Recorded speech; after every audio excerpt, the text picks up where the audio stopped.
জীৱনত কাৰোবাক কষ্ট দিয়াৰ আগত এবাৰ ভাবি চাব, নিজে কষ্ট পালে কেনেকুৱা লাগে।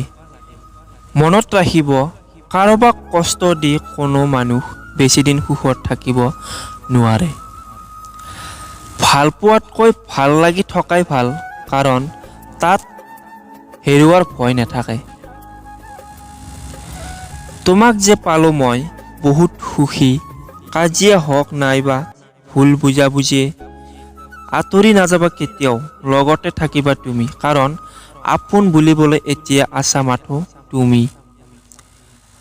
হাজাৰটো মাজত তোমাক ভাল পাওঁ, কিন্তু তুমি কোন মই একোকে নেজানো, কেৱল তোমাক ভাল পাওঁ বুলিহে জানো। তুমি আহিবানে এদিন মোৰ জীৱনলৈ, একেলগে জীৱন জীয়াবলৈ। জীৱনত সুখ দুখ মনৰ প্ৰতিটো কথা খুলি ক'ব পৰাকৈ এজন মানুহৰ খুবেই প্ৰয়োজন।